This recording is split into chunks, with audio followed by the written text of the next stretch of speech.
Okay. Okay, good afternoon, everyone, and welcome to our webinar looking at our Business Management Financial Services Graduate Apprenticeship Programme. My name is David Aaron. I'm the Marketing Manager here at Heriot-Watt for the Graduate Apprenticeships team. Joining us today, we've got Jen Henderson, who's the Head of Talent Partnerships, and David Steinberg, who's the Senior Programme Director for our Edinburgh Business School GA programs. Now, Jen and David will give you an overview of the graduate apprenticeships, including the specifics of the Business Management Financial Services programme. We're also delighted to welcome Tamir Khalid, who is a current graduate apprentice with Aberdeen. Tamir is going to share his experience on his graduate apprenticeship journey so far. And you'll then, after the presentations, have an opportunity to ask questions. Now, before we start in earnest, I'm just going to cover off some quick housekeeping. The session is being recorded. And also, if you could switch off your mics during the session, that would be great. And as I mentioned, at the end of the session, you can ask questions either by using the chat function on the call or by raising your hand. So without any further ado, I am going to hand over to Jen. Over to you. Thanks, David. Excuse me if I'm a bit croaky today. I've got a bit of a cold, but I'll hopefully last the distance. So thanks for joining us, everybody, and giving up your time to come and find out more about our Business Management for Financial Services Graduate Apprenticeship. What we are finding in our discussions with financial services employers is that there's a growing demand to develop employees with key business skills that are tailored to modern dynamic organisations. Today, we're going to have a look at how graduate apprenticeships can help to develop those skills and to support you in developing your own careers and progressing in your organisations. One of the strengths of our programme is that it can be beneficial to a wide range of roles where you're looking for the next development step or looking to upskill and develop your own learning and knowledge. David will go into more detail of how the programme aligns with the needs of business, so I won't steal any of his thunder. I'll let him come on to that when it's his section. But at a high level, the GA programme is a great fit because it not only helps people to build the right technical skills, it also equips people with the meta skills, the personal skills, the interpersonal skills that you needed to deliver cross-functional projects and areas of business. So I am going to cover the main benefits and mechanics of graduate apprenticeships, and then David will go into detail on the programme. So first of all, why Heriot-Watt? Well, Heriot-Watt are really pioneers in education. Since we were founded in 1821, we've had a long history of working with industry and we've been at the forefront of work-based learning. It's part of our heritage, it's part of our DNA, it's what Heriot-Watt is renowned for. In our 200 years history, the university has been pushing the boundaries of education, developing new ways to build skills and share knowledge, and we support traditional and non-traditional students. Approximately 50% of our students are non-traditionally learning through a variety of flexible education provisions and work-based learning, which is really quite an impressive stat when you think about the structure of universities. The breadth and the quality of Heriot-Watt teaching is reflected in the stats that are there on the screen for you. We produce more CEOs than any other learning institute in Scotland. We have over 350 companies who are working with us and their employees are benefiting from the upskilling and reskilling opportunities that we provide.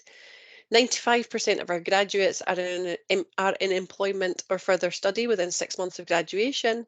And really key for our graduate apprenticeships is over 39% of our graduate apprentices in the last two cohorts, we've had 2 cohorts graduate now, have achieved a first class honours degree, which is a really incredible achievement given that they're working full time whilst they're studying for their degree.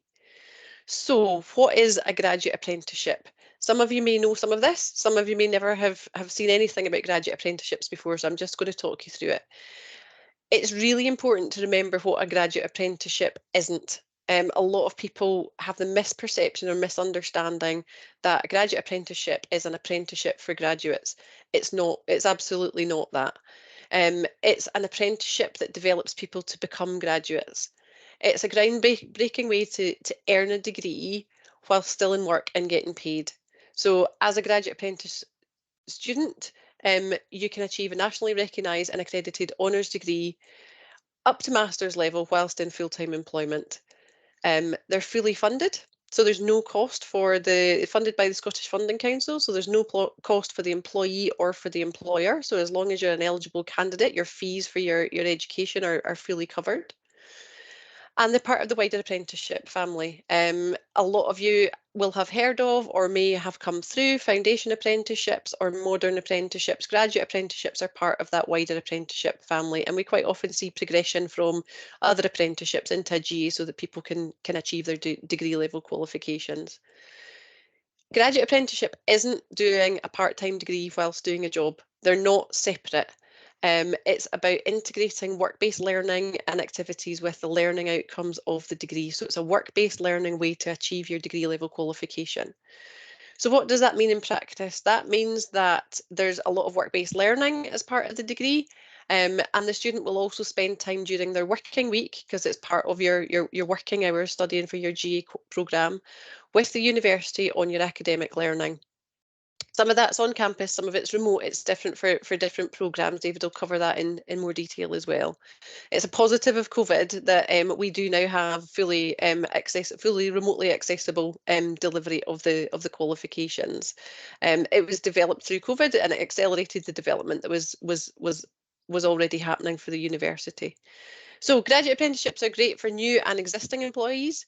Whether you're looking to attract talent into your organisation, or you're looking to upskill or reskill existing employees, perhaps the roles have changed, they need different qualifications, they need different technical knowledge, they need different skill sets. It's great they're a great way to deliver and support your talent strategy in your organisation, and also a great way for employees who are looking to develop.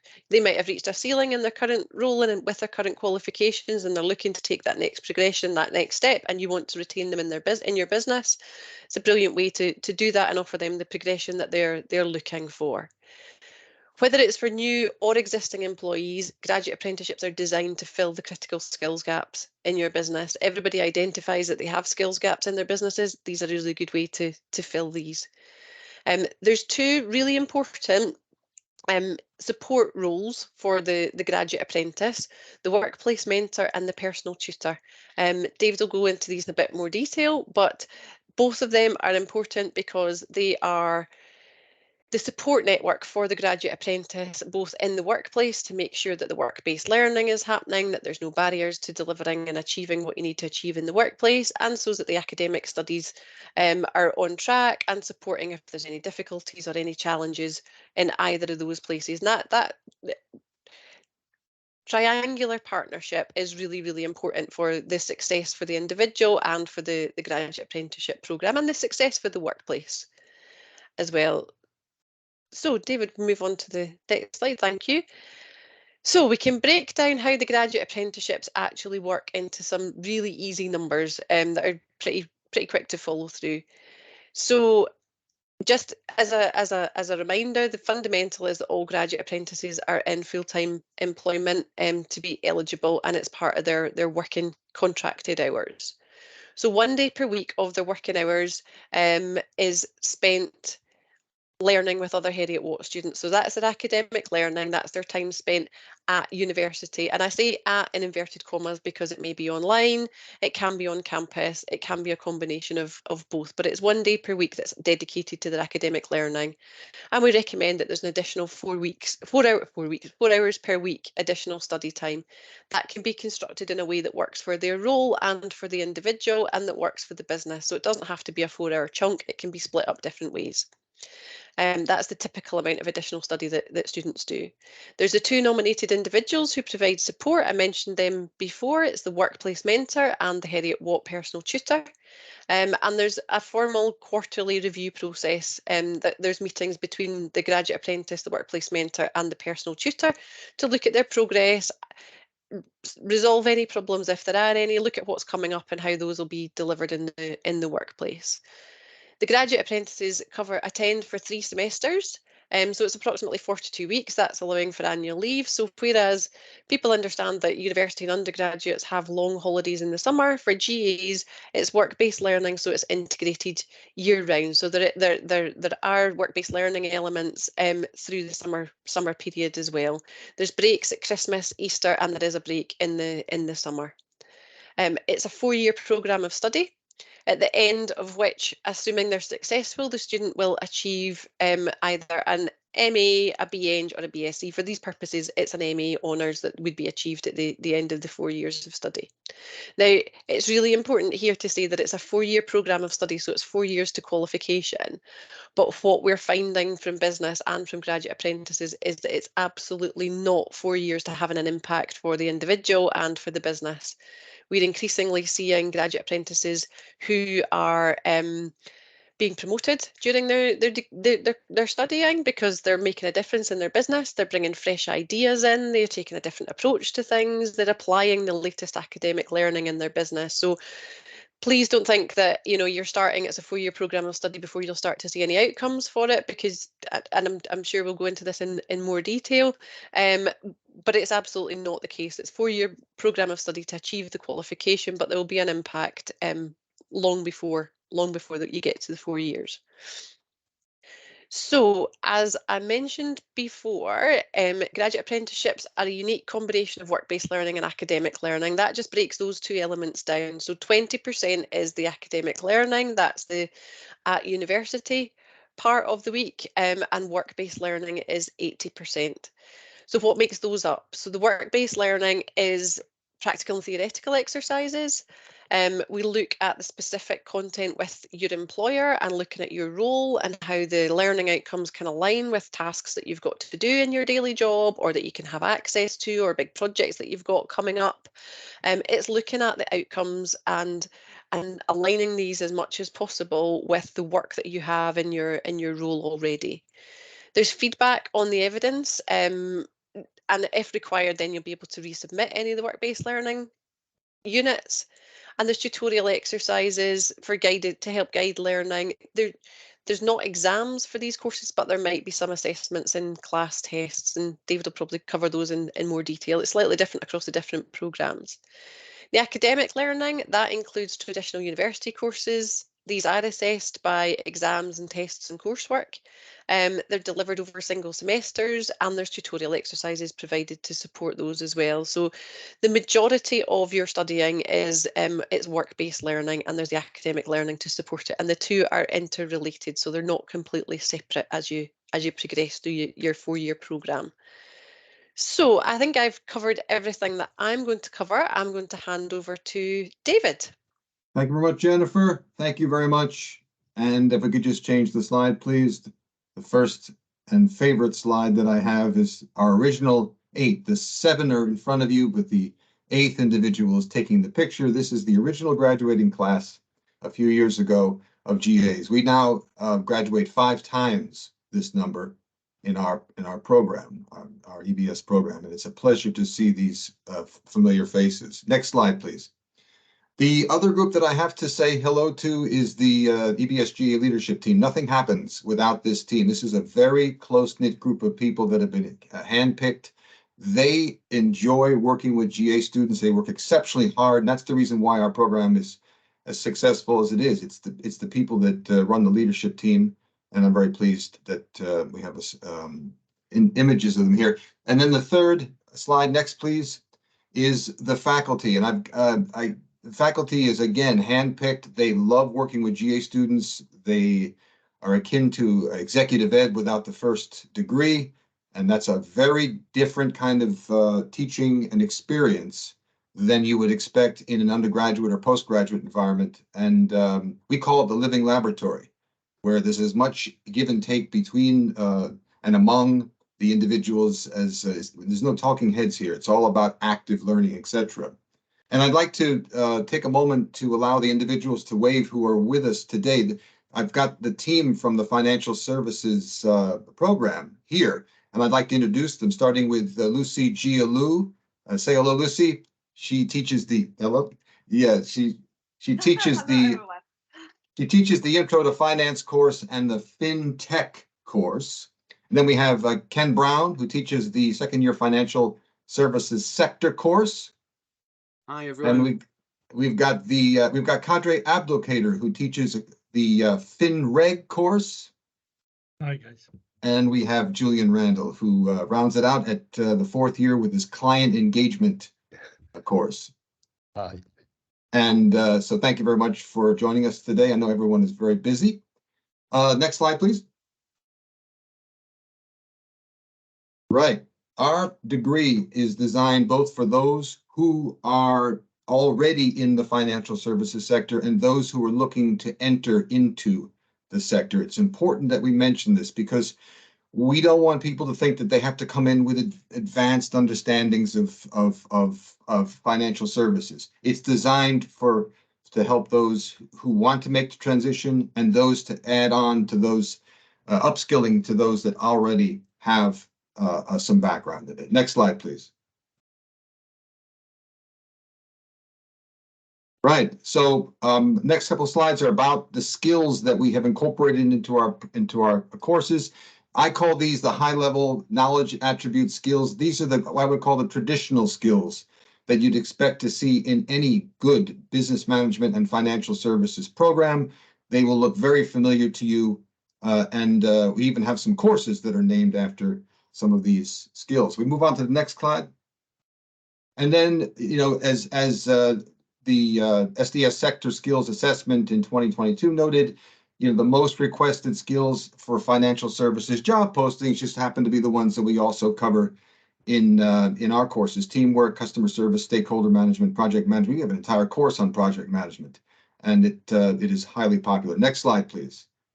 Then we have the MEDDIC skills. Now, these skills used to be known as soft skills, but we stopped using the phrase soft skills. And I think it's a good idea because they're really more than soft and they're more than strategic. They are vital to a program and to success of individuals. And just to give you a sense, self-management is built into my business skills for the second machine age course alone, through the teaching of emotional intelligence, Daniel Goleman's approach to emotional intelligence.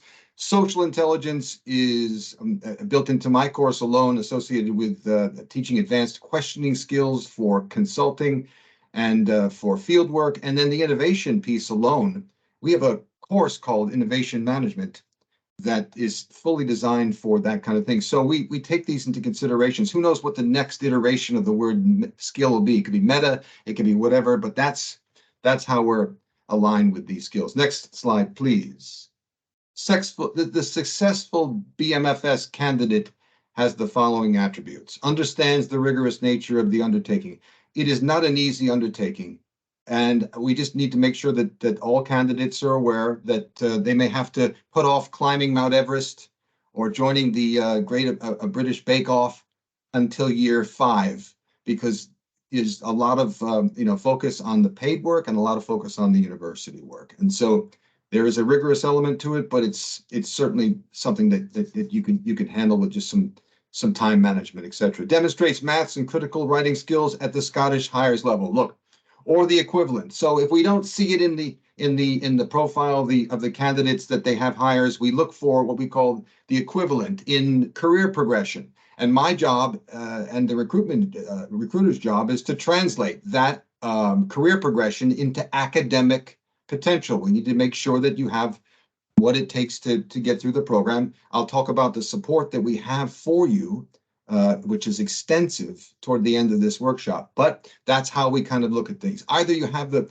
academic or you don't. And if you don't, which is perfectly fine, we need to look at that progression from career and say, how do we translate that into academic potential? Articulates compelling rationale. I'm the one who kind of I select candidates, and I'm looking for a compelling reason for why you want to join the program. So in your statement to us, just let us know, and I'll be interviewing you, and just interested in finding out more about why this is important to you. And then again, if there's one hallmark, it's the ability to have excellent time management and the resiliency. Resiliency, because we know as paid workers in all the organizations, we have got all kinds of pressures on us, and adding this is both rewarding, but you have to make sure that you've got the time management and the resiliency to get through the program. And I'm sure that the fact that you're just involved with this workshop, this webinar, tells us that. Okay, the program design. Take a look at the next slide, please. Yeah, okay, so just to reiterate what Jennifer said, our program is delivered fully online, and we do it via a virtual learning environment called Canvas. Then the actual online sessions are delivered by teams. It is a robust system that all of you on this call, I'm sure, are aware of. So that's how we deliver the courses. And we do manage to have one or two campus-based events, usually associated with the induction day, and then one near toward Christmas. That's what we're planning, to bring all the cohorts together to do some networking, to have some fun, to do some programming, etc. around that. But the primary delivery mode is online. Next slide, please. Okay, so this is the start of a few slides on the structure of the program. What you're looking at is year one. All the courses are mandatory. Year one is a standardized common first year. And so it goes across all of our business management programs. And you'll notice the introduction to finance that Lucy teaches in semester one. The rest of the courses are all designed to give the fundamental skills that you'd expect in a business management program, and then the financial services piece is that first foray into the financial services topics. And then there's a management project in year semester three that applies design thinking to a problem in the workplace to help solve that. In year two, again, mandatory courses, you begin to see a combination of fundamentals, but also getting a little more specialized. Ken Brown does the financial services sector course, and you begin to see operations management, you begin to see commercial law, you begin to see some accounting, and these courses are designed to provide both fundamentals, but to broaden the perspective that a financial services a student should have. Well, next slide, please. In the third year, you begin to see two specialized financial courses, the financial regulation course that Kadri teaches, the financial tech course that Lucy teaches. You see project management, which is highly popular. You see the business consultancy project, which goes across all 3 semesters. It allows the student to see the workplace as a consultant would, taking a new lens and do that. And the Intro to Research Methods course is the start of, and go ahead and switch slide, the start of the capstone project, which students undertake in the 4th year.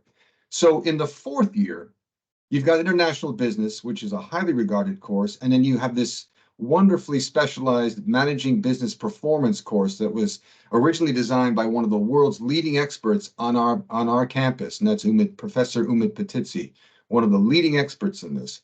With Julia Randall, of course, teaches a remarkably good course in client management for the financial services students. But that capstone project is a project that you could look in 2 ways. It's a tick box, or it is the ability for students to go high, wide, and deep into their organization and develop a substantial project. And that's how we look at it. That's how we frame it. And these projects turn heads. I mean, the projects are remarkable. And they run over the course of the year. And I teach that course. So in addition to the business skills course that I teach in semester 1, year 1, in addition to some other things I'm doing, the capstone project is a personal pleasure of mine. We go through step by step. It is a process as opposed to a large marathon. It's small individual runs, 2, 3, 4K runs that happen to equal the 42K marathon. And that capstone project is something that students can talk about for years to come, because it really turns heads. They look at things like change management. They look at things like IT issues. They look at things like work from home. They look at all kinds of issues, and we take them step by step through it, and it's highly rewarding. Next slide, please. So the purple images you see are the courses that are bespoke to this program, aside from the introduction to finance, which goes across all the years. But that's basically a snapshot of the entire program. We can talk about further in the Q&A session. That's how this program looks. Next slide, please. Okay, so one of the things that Jen talked about was work-based assessments. Let me talk about how this works. So we have what is known as the GA Hub. And at the start of a given year, mentors who are paid work-based mentors and the students go to the hub. And go ahead and just build the slide if you would, please, Dave, so we can see all this. what they do is they pull off the handbooks, which are associated with each course. They give details about the assessments, and they look at the assessments and say, okay, let's pair with what we're doing inside the workplace to these assessments. And they can run the gamut. We call them authentic assessments, and they are designed to be completed inside the organization. And so what you're able to do at the start of each term by going and downloading the handbooks is saying, okay, when are the spikes going to occur? They typically occur midterm, and they typically occur end of term. So that means you can do assessments associated with your own paid work and how and when you're going to need to have that little extra time and make sure that the planning takes place, so there's no surprises as it relates to paid work versus uni work. You will know exactly when assessments are due. And at 3, that's a good example of what we call an assessment grid that we put together for each of the 4 years, which actually gives the details of when they're due, and that gives you that planning element. At 4, the 2 individuals sitting there, that's mentor and student in this, and that's the ability for the mentor to open the doors to the organization depending upon the assessment. So the assessment is about marketing, and you don't work in a marketing department, the mentor will help open the door there. If it's a commercial law assessment and there's no legal environment in the immediate, the floor that you're on, the mentor would introduce you to the legal team, etc. That's part of what the mentor does to make this program a success. Okay, next slide, please. Yep, that's good. Okay, we also talk about the assessment pattern. This is a highly unique pattern that University of Edinburgh uses, Durham, and Oxbridge uses. We wanted to make sure that we had enough of assessment in order to get to the honors level, but not enough that would be too overburdening. So we came up with this plan that some of the more innovative universities use, the formative summative process. The midterm assessment is optional, and the midterm assessment will be a piece of or related to the piece that's due at the end for the marks. Most students hand in something or all of what they would in order to get that extensive feedback to build the confidence to then move toward the summative or the one for the full mark. We only have 2 exams. That's 2 exams in 4 years, the accounting exam and the finance exam. The rest are all work-based. And the reason why we have 2 is because those courses are accredited and they need to have exams. So out of 4 years, only 2 exams. The rest are work-based reports, essays, we'll call them authentic assessments that are very familiar to paid workers. Next slide, please. Okay, we also talked a little bit, Jennifer talked about the triangular relationship. This is the bedrock. This is the hallmark of a great program. The individual learning agreement is something that is set up within the first few weeks of the first year of the GA's experience at Heriot-Watt. And the objective is to set, and it looks like a PDR, looks like a professional development, because it is. Because you set short, medium, and long-term goals, and then you think about what courses you're taking, and you support the success of those goals with both the paid work activity and what's going on at university. And you update this ILA every year. It's a commitment, and it's so we need that triangular relationship. If you could just push a bit further, a triangle will appear. I believe there it is. It worked. All right.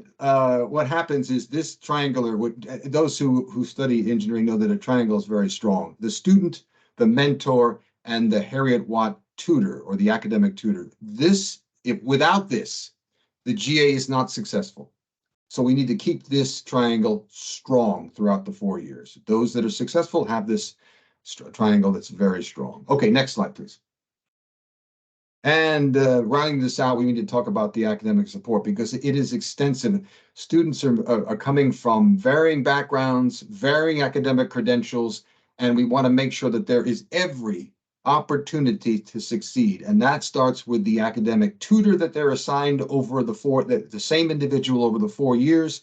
We have a staff student liaison committee. That means that each one of the years has a student that has volunteered to speak on behalf of the students and come before the semester reviews of the courses that we have to give us feedback, etc. We have a Students Disabilities Office. I encourage you that if you think that you need to have yourself assessed, go ahead and do that. The information is then provided to your instructors, and we can adapt our marking accordingly toward that. I absolutely encourage you to do that if you feel that that's something that's important. Student Services Center is there for you. The Canvas resources, both at the course level and higher, are there for you. We have the Learning and Academic Services Skills Hub, which is asynchronous or offline little modules and everything from referencing to writing, etc. We have what's not there is the writing coaches that we have for you in order to help if you feel like you need a little more support. We've got that. And then in year 4, I assigned a capstone supervisor to you. And so you've got all of this wonderful support there. And there's one other slide there as it relates to the writing and then the math one is next. The writing skills seminar, we introduced this because people come in with varying degrees of writing. We've got to be able to transition a little bit toward the a bit more of the academic writing. So we've got a writing seminar that we deliver one time per semester, which is not a lot to ask. And we do want it to be mandatory because even if you're a great writer, you always pick up something. And this has dedicated Canvas site and resources. And then finally, the Maths Gym. And that's for those who feel that they need a little more pick up on the quantitative skills. You can step in and do some practicing here and get some great feedback. That's the program in a nutshell. I'll hand it back to Dave for the next phase. Thanks, David. Thanks, Jen. I'm going to hand over now to my colleague, Derek Thompson, who's one of the business relationship managers, and Derek's going to have a chat through with Tamir about his own graduate apprentice experience. So I think, Derek, what I'll do is I'll stop sharing my screen and we can just have the Q&A on screen, yeah? Sure. Over to you guys. Thanks, David. And thanks to Jen and David Steinberg for providing the overviews of the GA scheme. So good afternoon, everyone. I'm Derek Thompson. I'm one of the business relationship managers within the graduate apprenticeship team at Heriot-Watt. And at this point, we have a great opportunity to hear from one of Heriot-Watt's GA students who works in financial services and is on the Business Management Financial Services GA programme. One of the employers I'm working closely with is Aberdeen, and today it's really good to have Tamir Khalid from Aberdeen join us on the call. So let me welcome Tamir. Good afternoon to you. Hi, everyone. Now, Tamir and I are going to have a chat about his experience so far. It's a bit of an informal chat, but to give us a bit of structure, we're going to use a Q&A format. So let me start, Tamir, by asking you to tell us about your current job role and which team or department you're based in at Aberdeen. Yep, so I currently work as a procurement manager within the global procurement team at Aberdeen. That's great. And you're currently in second year of the honours degree programme, yeah? Yep, yeah, second year, yeah. So 2 more to go. Yeah. All being well. So I'm wondering, can you give us a bit of background about what you were doing before you started the GA programme? And specifically, I'm interested in what was your route into the GA programme? Yep, so before the GA programme, I actually joined Aberdeen through a school leaver programme. So I just left college. I've done an accounting course in college, and I kind of thought, well, I don't want to go to uni, so, this might be a different way, probably go get into the world of work and see how that goes. So I kind of seen on a school leaver program and applied onto that and got in. So that was a year. I done that for a year, and then at the end of it, I got offered a job within the procurement team at Aberdeen. So I kind of took that. And at the time, there was an opportunity to start university in January, but kind of just because I joined the team, I kind of wanted to kind of understand my role and what I was kind of going to be doing. Because at that time, it was all new to me still, so kind of held off. But about 6 months, 7 months down the line, I did end up applying, and that's when I started in the GA program. So you didn't want to go to uni initially, and now here you are. Yeah. Initially I was a kind of I wasn't too keen on the kind of conventional way of how it's done and how my friends kind of ended up doing it. But this way kind of does work a lot better for me. That's interesting, isn't it? Because it's quite a different way to do it. So Yeah. how did you find out about the GA degree opportunity at Heriot-Watt? So it was mainly from the talent team at Aberdeen, because initially I didn't know, you know, it was something offered within the business. I kind of just thought, you know, get on with my, you know, what I'm doing in my job role and go from there. But you know, if I spoke to my manager, you know, I was kind of, you know, I've heard about the GA programs, but I was kind of keen on, you know, understanding a bit more and if it was something that Aberdeen offered. And that's when I kind of reached out to the talent team, and that's when they gave more information. You know, it was pretty, it was even, you know, a pretty quick process where I found out, and about a month down the line, I'd already applied. So you found that quite easy to get into the program. yeah, it was pretty easy. Yeah, and so what was it that attracted you to study for the degree this way, as opposed to when, you know, what you said earlier, that you didn't go to uni earlier on in your life? Was there one thing specifically that attracted you to study using the GA scheme? I think it's more the fact that I'm able to get a foot through the door. I'm you know, able to understand the world of, you know, work at the same time, rather than, you know, how my friends have done. And what they tell me is, you know, 4 years of just like strict studying and going doing exams, and, you know, going to, you know, constantly going to lectures, you know, a couple of times a week. Whereas, you know, this is one time, only once a week. You know, your familiar faces, you know, you're seeing the same people over again, rather than, you know, you're seeing different, lots of different people if you're doing the normal uni course. So I think that's kind of what worked better for me. Great. And so how would you describe your experience of the program so far? I mean, specifically, how are you finding balancing work and studying at the same time? So experience has been good, but yeah, that's been one of the more difficult tasks. I guess balancing work and balancing with, you know, university stuff as well. But I guess it has helped me, you know, with my time management and how I'm, you know, dealing with my diary and what, you know, prioritizing work and prioritizing what I'm doing at uni. So it's been tough, but I guess it has, you know, I'm working and getting better at it as I go on. So it's tough but good at the same time. Yeah, I Yeah. do quite like a challenge. So yeah, I Yeah. guess I can't complain. Well, speaking about challenges, what do you feel are the main challenges? I guess, well, going back to the balancing of work, and I guess it's a lot of the time, you know, some of the courses don't directly correlate to what I do at Aberdeen. So, you know, it's been pretty good having the workplace mentor as well, because through, you know, calls with the mentor, I'm able to reach out to different areas of the business that I probably wouldn't normally speak to, and then obviously correlate that into what I'm doing in the course. So that helps you to align what you're studying with what you do at work. Yeah. That's great. So do you have an example that you might want to share about how you've been able to apply your learning in the workplace? Yep. So one example that kind of sits well is the business skills course I had with David in the first year. So I guess with my role, I am speaking to stakeholders within the business and out with the business a lot. So having, you know, the business skills course kind of did help a lot with, you know, my advanced questioning skills, developing questions, different scenarios and different answers to go back with. And I think I was, you know, able to develop quite a lot on that. And I guess it's a skill that you constantly develop as you're going on in the work as well. So, well, that's probably one of the examples I kind of carry with me quite well. That's great to hear. Okay, so only a couple of questions left. I wondered about the support and encouragement that you've had from your organisation to help you on your GA journey. What's that been like? Yep, support's been really good. So, you know, I've got quite, you know, regular meetings with my workplace mentor. Everyone I've reached out to has been, you know, extremely helpful. And I guess with the course, a lot of the people I'm dealing with are senior stakeholders. You know, and it's quite good to hear from the senior stakeholders when they're obviously, you know, they're the ones that are putting the time in, or they're the ones that are, you know, saying, oh yeah, well, if, you know, if you need any help, call me back. And, you know, it's quite easy to access them, and they are, you know, they are offering up their time. They're not kind of pushing me away. So I am finding this very supportful.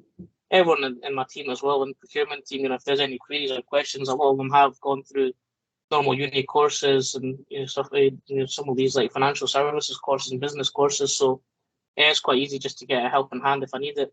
Yeah. So it really helps if there's people within your employer who can give you that support in the workplace, but also they understand why you need that support, because you know you've got this journey that you're in the midst of. Yeah. Okay, one final question from me, and it's the golden question. How would you sum up your GA experience so far? In other words, would you recommend the GA program to others, and if so, why? Yep. So the GA program's been great. You know, I have already recommended. I do say to my friends quite a lot as well. You know, you guys should have come in this way. It would have been a lot nicer. So you know, they were all complaining about I've got this exam and that exam, but for me, yeah, I think I would definitely 100% recommend it. And everyone I speak to, whenever I do mention what I'm doing and what course I'm doing, I do say, you know, the GA program, you know, it's really good. And you know, if anyone is interested, I can give any more details. But you know, something that I would recommend. That's great to know that you're happy to promote it as well. It's such a good idea. Brilliant. Thanks very much, Tamir. It's been great to talk with you. I'm now going to hand back to David, who will facilitate the remainder of the webinar with the Q&A. Thanks. Thanks, Derek. Thanks, Tamir. Yes, Tamir, keep on banging the drum for graduate apprenticeships. that was fantastic to hear.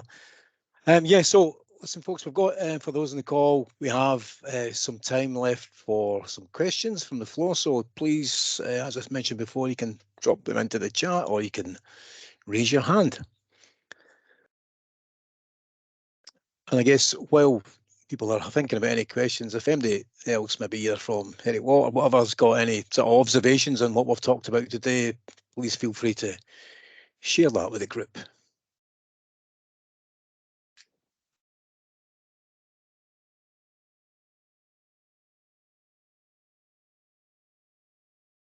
What I'll do is I'm just going to quickly just share my screen because it's got some contact details on there that we can just, people can make a note of. We'll go over a question. So on there, if you have, oh, Harry. Yeah, it was just one Harry. question. I wondered, what is, maybe you guys don't know, but maybe Callie does, what's the requirements from the Aberdeen side? I.e., is it manager approval or department manager or like the different structures? If you get accepted onto the course, what approval do you need from the Aberdeen side to proceed? I wonder if I should come in here, David. I know Peter's on the call. Do you want me to answer? You want me to answer, Peter? I can answer it. So okay. Hi, Harry. So obviously, before you apply, one of the things you need to do is talk about this with your manager, because obviously there is going to be a requirement for the period of the program for you to be studying with the university a day per week. So this is just really an introduction to the program, so you understand more about the program. We'll be reaching out to you afterwards. So everyone who's joined from Aberdeen or showed interest from Aberdeen will be reaching out to, if anyone still wants to take it further, for another similar conversation, but just with people from Aberdeen and their line managers, because that's the one of the critical points is the support you have from your business area. Clearly, it's got to work for not just you, but also the wider business as well. So that's an important feature in all of this. And to be quite honest, last year we saw that even though there were people who were interested in a GA, not necessarily this one, but other ones, that on conversation with their manager, for various reasons, they decided it wasn't the right time for them. And there were some people who went ahead and started. So Tamir, for example, and others on some of the other GAs too. So it does vary, and we do tend to see a fair amount of interest to start with, but not everyone goes through to actually starting within that year. Some people decide to defer it for various reasons. Does that help? Yes, thanks. Thanks, Peter.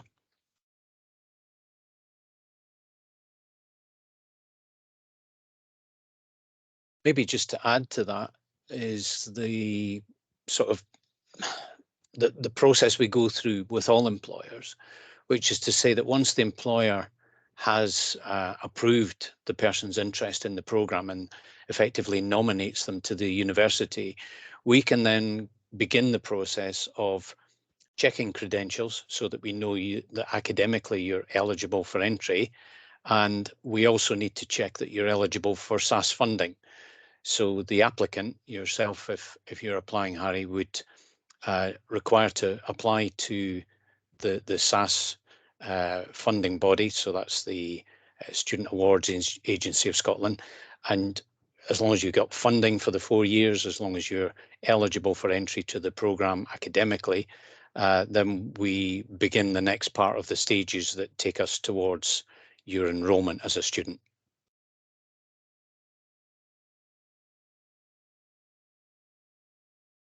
Thanks. Thanks, Derek. Okay.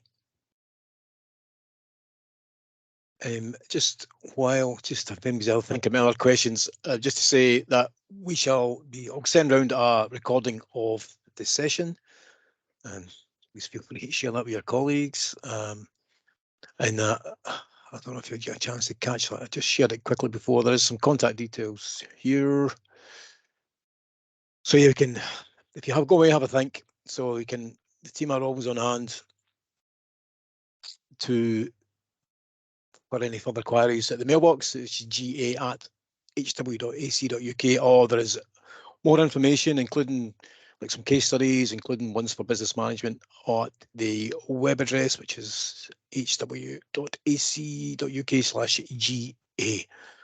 So yes, there's any other information you want to know there. So I can't see any questions coming through on the chat or any more hands up.